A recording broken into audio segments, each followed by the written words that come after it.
Yes guys, welcome back to another video. Welcome to the George Benson football channel. Today we're going to go through three possible Chelsea lineups that we could see with João Felix in the side. We're first of all going to give what is currently the strongest lineup available due to the significance of all of the injuries that Chelsea have right now. Second one, let me just have a look here and remind myself what I've done.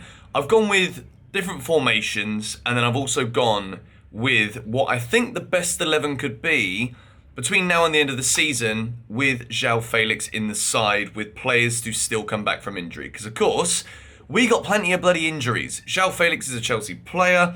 The announcement is expected to happen today, and if it does, I'll be sure to include it in a news video later on today. But we first of all begin with a 4-2-3-1 formation. And when we think about what Chelsea have done quite well in recent games, I think probably one of the biggest positives, even though it happens to have come during another loss, was the performance of the Kovacic-Zakaria partnership as a pivot in the game at home to Manchester City in the league. I think, on due reflection, when we look at the FA Cup game, compare it to the Premier League game, compare it even to the Nottingham Forest game as well, I think that is by far the best that Chelsea have played in recent weeks. And I think a lot of the positives were down to the way that Denis Zakaria and Mateo Kovacic commanded and dominated the Man City midfield. So this is what I think we could do with a 4-2-3-1 with Denis Zakaria and Kovacic as the pivot, and with João Felix playing as a striker. As you can see, I've gone with a 4-2-3-1 with Cucurella, Koulibaly, Silva as Pilaqueta at the back with Kepa in goal.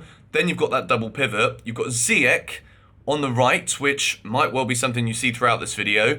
Kai Havertz as a number 10, and Mason Mount on the left. Now, at the moment, Raheem Sterling is injured, so this is the team that I think we could see even as soon as tomorrow's game against Fulham. I don't know if he's going to start, but with the news surrounding Pierre-Emerick Aubameyang, there's interest from Spain. He got substituted off after already coming on against Man City. I know it's kind of like different circumstances to the majority of times when players come on, get subbed off, and there's like a big hoo-ha about it. I know it was only after 2 minutes, but he still got subbed off again. And I think the interesting thing with this formation is that Kai Havertz and João Felix, I think between the two of them, it's tough to know who's gonna, if they're playing together in a system like this one, who is going to be the more advanced, who's going to be the one who drops a bit deeper and plays off. And I think based off of what we've seen from Kai Havertz as a deeper forward, I don't think we should keep going if we're bringing João Felix into the club. I don't think we should continue with having Kai Havertz as that target man, most advanced player up the field. So if we are to go with a 4-2-3-1, I think this is very dynamic. I think between Zakaria and Kovacic, there is good ability to carry the ball. As Pilaqueta, I know, is not to the level that Reece James is at right back. And this video is obviously coming before Chelsea have managed to make any additional signings other than Felix in January. So I do expect us to go for right back cover. But looking at this team here, again, I know it's a phrase that we always use far too often, but on paper, this looks good. I think Ziyech needs to be given a run of games now.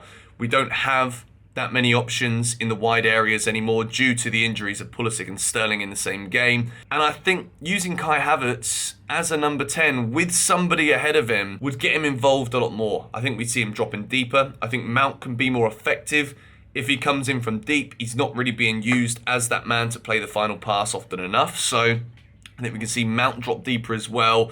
Maybe Kai go out a bit more to the left. Felix can drop in. Kai can go forward.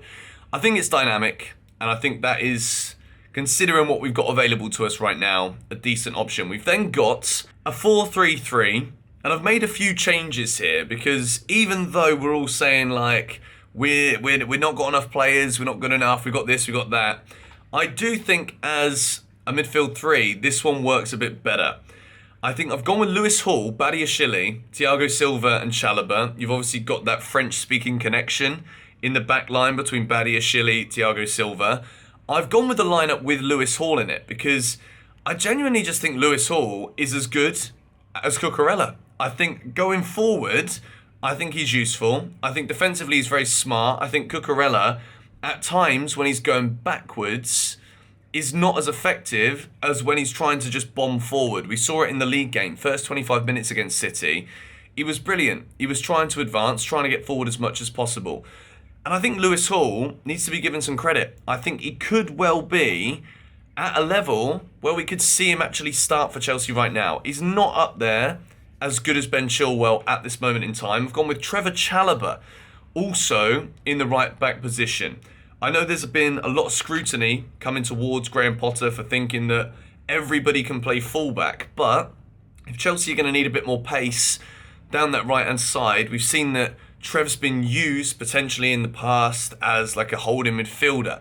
So I think we could see Trev get forward a bit more. I've gone and kept Dennis Zakaria in the team. As you can see here, I've kept Jorginho out of the team. I think when Chelsea are currently lacking in confidence, we're lacking in progression with the ball going forward, I don't think Jorginho can play because I think we're too slow when Jorginho's in the middle. So Mount drops a bit deeper with this formation. I've stuck with Ziyech. I've put Felix out on the left and I've put Davide Fofana as a striker. And I think within this video, because we're not sure exactly where Felix is going to play, is he going to be used as a centre forward? Is he going to be a more advanced striker? Is he going to play off another centre forward, or is he going to be on the wing?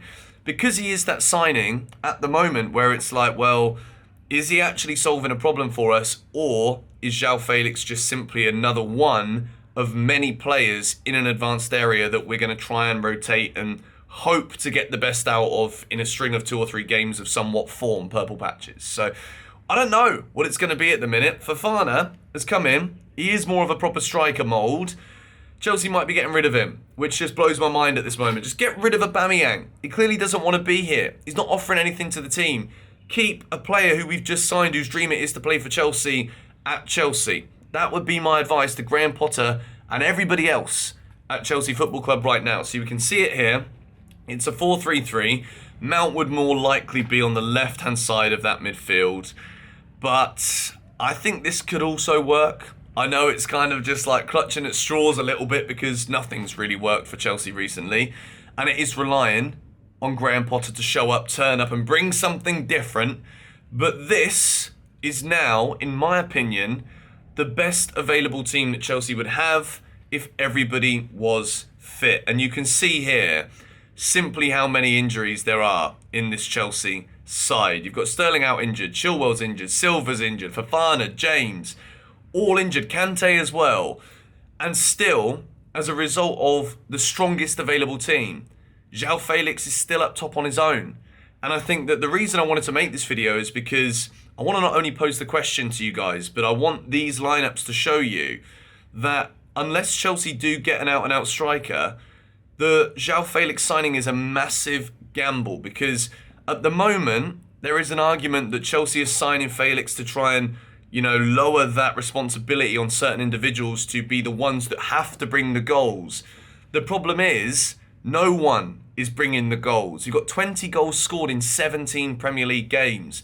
João Felix has never scored double figures in a season since he left Benfica and joined Atletico Madrid for £112 million. So, the reason I said in the first video yesterday that I have a problem with this deal is that even if Chelsea are at full strength, I don't know where we get the best out of Felix, and I don't know if he's going to be able to score enough goals in any kind of system to be able to elevate Chelsea to the positions in the league and to get consistent enough results that we desperately need to compete for European football next season. So, that is my best 11. You've got a back 4 of Chilwell, Thiago Silva, Fofana and James. I've kept Kepa in goal, Kante and Kovacic in a pivot, Sterling on the left, Mount in the middle, Ziyech on the right, Kai Havertz drops out the team, and João Felix up top. I think with Mount, Sterling and Felix, you've got a lot of dynamism there. You've got a lot of movement.